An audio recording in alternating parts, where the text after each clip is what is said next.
What's going on, everybody? Welcome back to Professor Layton and the Curious Village. We've got a puzzle on our hands. Oh, how did Simon? You know. Okay, or not. Sure. Slowly just revealing all the mysteries, all the answers as we climb this tower. Princess in a box? 1? This late in the game, do we have time to be doing something that's going to have sequels? It's not even like anything different. It's just another box sliding puzzle. If you want to call it the red and the blue balls or the getting the ball out of the thing, it's all really the same thing no matter how you shape it. But whatever. Tired of leading a sheltered life, this princess is trying to escape her castle. Armed guards, however, are blocking her path. Slide the blocks out of the way to move the red one out the exit to the right. Fantastic. So yeah, if you want to make it a neat little story about a princess, it doesn't change the essence of the puzzle. It doesn't work. I'm really bad at these to begin with, though, so, we'll see what happens. I don't know what the hell I'm doing right now. I'm just moving. Restart.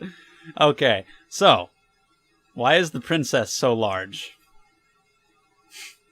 Why are the guards, the green are like the random grunts. They're just the regular guards. For some reason, they're tiny. It's actually a Fat Princess spinoff, the game. I've never played that. Yeah, that doesn't work. I want to be able to get that there and do that. That kind of seems like a good idea. Being able to move this over would be nice. Hold on, actually. Moving that up might be better. I don't think that there's any deeper thought. Those few things that I just said. Yeah, but fuck, I hate these so. Why you put so many of these in the game? All right. I think what did I do before? I got that. I think that's a good first step because that's basically the only way you can initially move it, and then you can either move the green ones up there or you can move them in here like that. And before I moved the purple one over to the left, I believe. So now, what if I do that instead? And move it up? Should I move the blue one up? What is this going to do if I move the blue one up and the green one's underneath it? I can move the blue one over. I can move that over one more time. Alright, we're slowly getting there. It really doesn't help me to think about it all that much, because every time I think about it, I'm just like, oh, what is that going to do? And I can't really visualize what it's actually going to do until I've done it. And so it's all just random with me. I gotta get that out of the way so I can do that.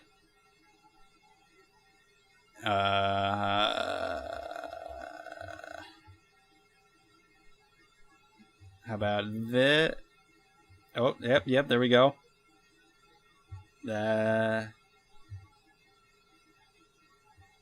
Something like this. Oh. Is this on... Are we right tracking? Alright, we're getting close.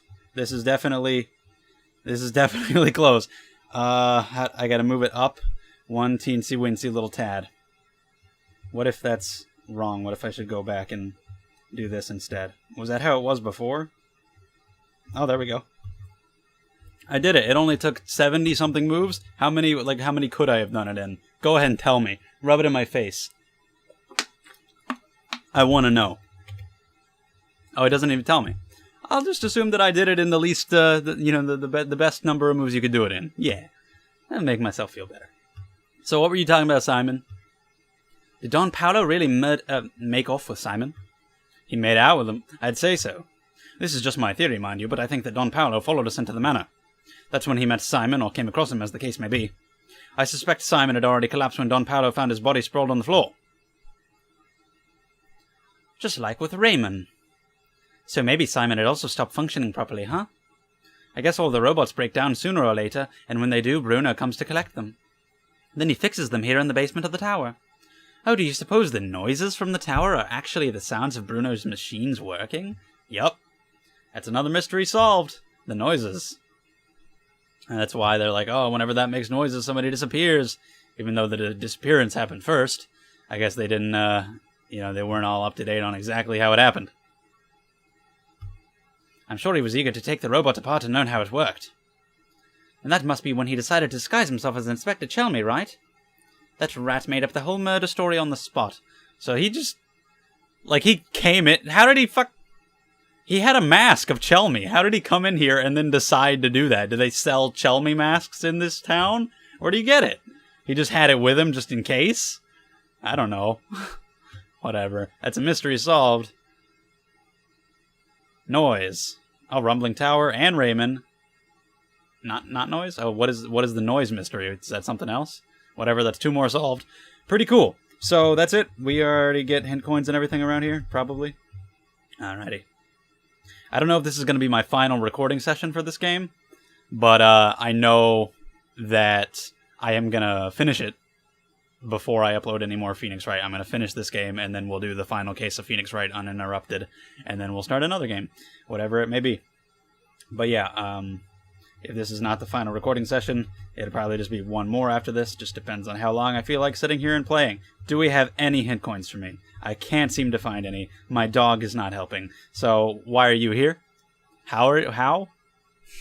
Didn't we pass you on the way here? I fancy meeting you here, dearie. How'd you like to try a little puzzle I made up? How on earth did she get up here? I'm saying. She must have overtaken us at some point. Funny, I didn't even see the old girl pass us. She has super jumping abilities. Quit whispering amongst yourselves and try out my puzzle already. It's a humdinger. When I first saw that, I read hamburger. I was like, that can't be it. Card order. 70! Have we ever had a 70? Maybe in, the inventor's house thing? But usually it's up to 60. Whoa, fuck me. This looks like a fun kind of puzzle. It's not math related, and it's not sliding. But 70. I'm scared. You've placed 1 joker and 4 aces with different suits face down on a table. Use the hints below to determine the position of each card. Okay, I mean, I like this kind of puzzle at least, so it's good. The club is to the immediate right of the heart. Okay, well, let's just do a little hypotheticals like that. Club is going to be to the right of the heart. Neither the diamond nor the joker is next to the spade. Alright, so it could be like that, and we're just putting them in places where they could be for now. Neither the joker nor the diamond is next to the club. Alright, that still checks out. Neither the diamond nor the spade is next to the heart. There is no fucking way that I'm correct. I literally just put them in random places. That happened in a puzzle earlier in this game too, with the siblings seated around the table. But the way that I did it fulfills all the conditions. Unless there are multiple ways to do it, and mine is just not the one they want, but mine fills all the conditions. But especially with it being 70 picker-rats, I don't see how I could have possibly gotten it that right. Maybe I should take a minute and see what other way I could do it, but just looking at it, that's... I mean, could I switch the diamond and the jack? They can't. The diamond can't be next to the heart.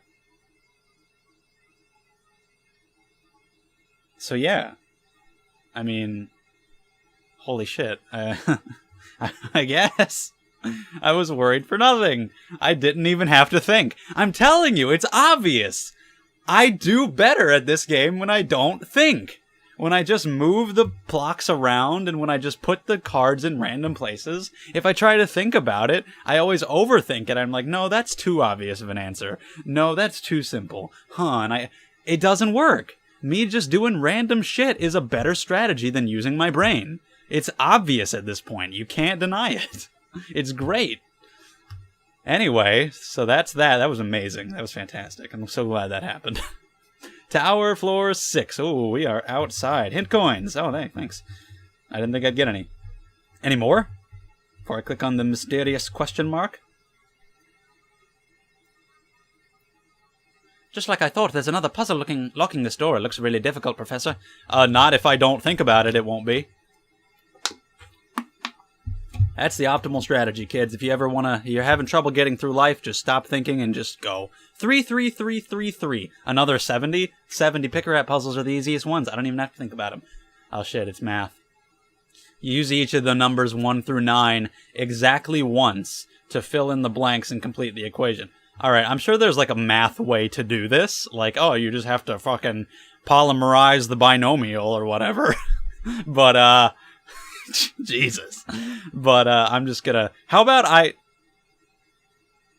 just do it in my own, my style. My style of just moving things around and seeing what happens. What if it's 987654321? That would be, no, stop it. That would be the ideal. Because that'd be pretty damn simple. I mean, I'm just going to have to think about this. It's just going to be trial and error. It might be my best option to get a hint, because it would probably just tell me, like, oh, the first number is this, or something like that, and that would be a good starting point, helping me figure out where to start, like that one puzzle before, like where I had to fill in the 9 squares with all the different numbers and whatnot. But anyway, should I go ahead and do that? I mean, that's obviously not right, so I'm going to go ahead and do that. I've got 39 hints. I don't know how I got so many. It's great. Yeah, obviously it is. So you're just going to have to work it out if you want to solve it. However, there's a way to cut down on the amount of work you need to do. Try thinking about the first and last digits for each number. The leftmost digit in the upper number is 4. Cool. That's really all I wanted to know. So 4 goes right there. I'm literally not, like, I haven't done math in so long that I'm sorry if I'm bringing shame to the human race by not being good at this, but I'm gonna get hints more. Anyway, oh, there's 2 solutions? Has that ever happened before? I don't know. Some digits are located in the same place for both answers. Both solutions, 7 is the leftmost digit of the bottom. Now, good to know. If you could just tell me, like, what the other digits are, it's good. I'm glad I have so many coins. I'm gonna need them for the shitty bonus puzzles. Those things are hard. This is the last hint you're going to get. Yeah, I mean, yeah, it is the third one. You didn't have to tell. Okay. Top number going from left to right. First 3 digits are 4, 1, 2. Thanks. I really appreciate that. They're just telling me half the puzzle. Okay, so we got 4, 1, 2, 7. That's all in place. I'm just gonna cut now, and we'll be back when I figure it out. Hell, I don't even need to cut. There's gonna be a cut right there because I was silent, but I don't even actually need to. Like, I know to get 3, like, line up the 6 and the 3, the 8 and the 5. Where do I put the 6 and the 3 here? Does that do it? I think we've got it. Submit. It sounds probably good? Okay. I like it when the hints just tell me half the answer. It's good. Is this like the final room that we're about to go into? Are we about to finish? Are we going to stumble upon the golden apple right now? Which it's incredibly obvious what it is. Professor, I was just thinking. Do you remember that picture we found in Lady Dahlia's room? Yep. I sure do. The one of the Baron's late wife, Violet, holding a child who appears to be the young Flora, of course. That's right. And Dahlia said she never had a kid because she didn't. Yeah, Lady Violet looked like Dahlia because Dahlia is... I mean, obviously it's a robot made to look like Violet. It's not even a spoiler anymore. I guess they haven't directly said that yet, but at this point, I'm not going to beat around the bush. The craftsmanship of it is simply remarkable. It reminds me of my sweet Violet when she was alive. Yeah, of the robot. Of Dahlia. Do you suppose Lady Dahlia is actually a robot built to resemble Lady Violet? Yeah, I do. It's entirely possible, maybe even probable given the circumstances. I think it's more than that. If so, what a terribly sad story these entries tell. Do you remember what the next entry said? Flora doesn't like the thing at all. I've seen her run away from it on multiple occasions. Recently, she spends more time playing by dear Violet's grave than anywhere else. I'm sad to say, but I doubt Flora will ever take to it. I can't blame her, as I've changed its memory. I felt terrible forcing that change on Flora, but I just couldn't bear to see it like that anymore. Violet, there can never be another you. You were my first, my last, and my only. The Baron arranged for the construction of a robot for Flora that was identical to his late wife. Your 6-year-old daughter is taller than Matthew. It's pretty good. Anyway. But living with a machine that was so similar to his wife must have been too much for him. In fact, I think she might be the only, like, normal-looking person in the town. Dahlia's pretty okay, too. She looks normal. Guess that's where she got it from, or from Violet, really. But yeah, it's weird. He decided to change the robot's personality, and so Lady Dahlia was created. As she was originally created as a mother figure, she must have gone through a confusing transition. Professor, do you suppose these robots feel sadness? I guess that's the deep philosophical question of the game, huh? That's pretty crazy. The deep themes that Professor Layton in the Curious Village has explored. Do robots feel sad? I don't know. I have a feeling that each of these robots has something not unlike a human heart. What do you think? I hope that they do. You hope that they feel sadness? It's a little douchey. Anyway, so that is Lady Dahlia. We only have 2 unsolved. I don't know what noise is. Which is that a picture of the inn? What is the noise mystery? And then the other one is Golden Apple, and I think we're about to solve it. This is it. Or not. It looked like that was it. Hold on, let me go back out. I guess there's another floor up above, but that looked like the final room right there. But no, there's actually quite a bit more climbing to do. It keeps going up. I didn't think that room would lead into the other part of the tower, so we've actually got quite a ways to go. Never mind about everything. We're not actually close at all. Good. We got plenty more puzzles to do. Alright. Well, I guess we'll find out the noise mystery then, probably soon, because we got a ways to go. I don't know what the hell that is. Golden Apple's got to be last. Bring it on. Make it like the card one. 7 squares? That doesn't sound like my kind of thing. Oh shit, I don't like it already. I already hate it. Draw lines between the pins on this board to form 7 squares. The 7 squares do not have to be uniform in size, but you can only use each pin once. Okay, and so it's cool that it's letting me use different colors to differentiate. Little things like that would have been useful in other puzzles. But yeah, 7 samurai. Magnificent 7. 7 submarines. Let's start with blue. Okay, so this is a square. Okay, I can't just draw it. I have to actually line them up. They do not have to be... Let me go over the rules here. They do not have to be uniform in size. You can only use each pin once. Do I have to use each pin? I don't know if you could. I don't really think you could. Maybe you could. But, yeah. It just says that they don't have to be uniform in size, and each one can only be used once. Stop it! Clear.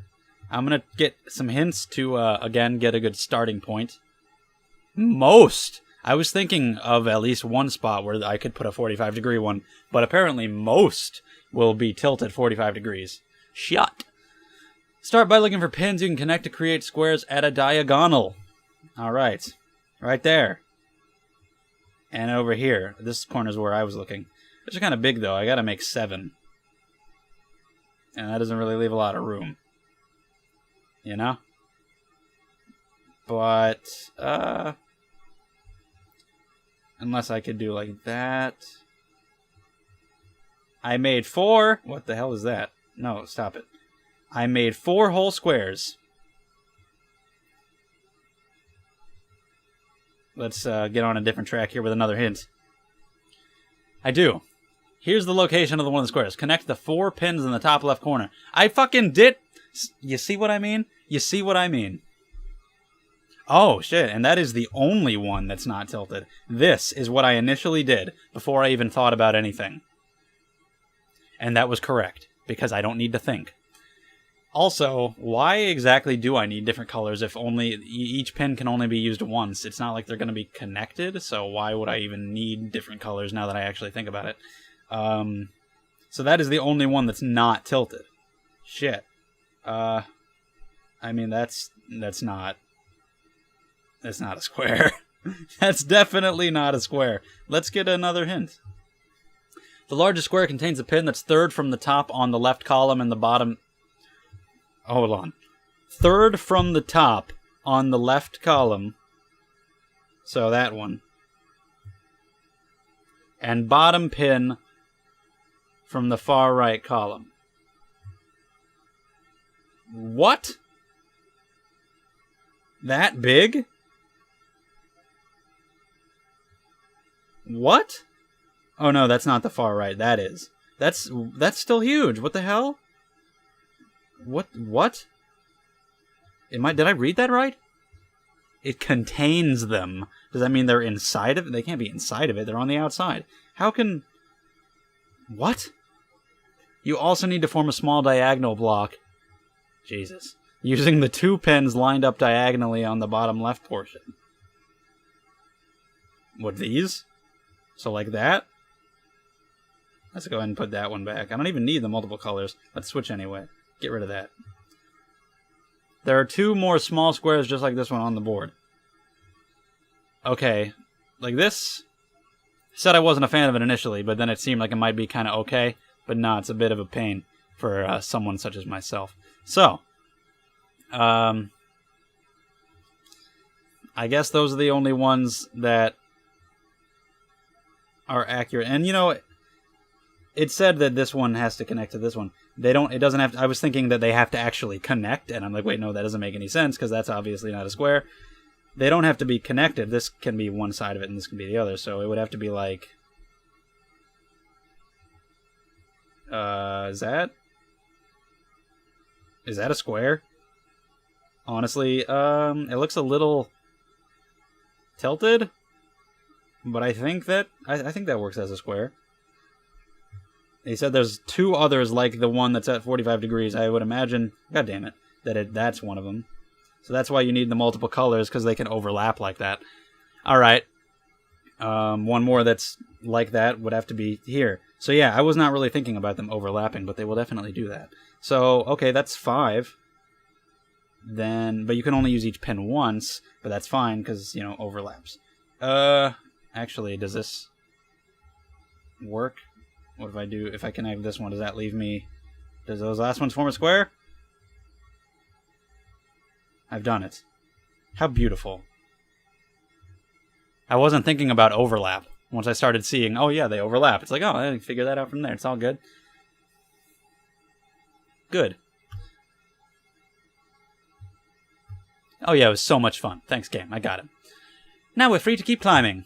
You know, it's very odd that how this tower is simply huge, and yet there's almost nothing inside of it. Yes, quite. Other than Bruno's room in the basement, the whole place is rather bare. Perhaps that is why Bruno's machines make such a racket. This place is like a giant megaphone. But why would anyone want to construct such a big, purposeless tower, Professor? To protect the golden apple. That's the point. Did you ever consider that this tower might have been built for the express purpose of exhausting us? This is just another one of the many trials that have been set out for seekers of the golden apple. Not only do you have to have good puzzle-solving skills, you gotta be physically fit. Apparently. A healthy mind and a healthy body and all that. So, let's continue on our way up the tower.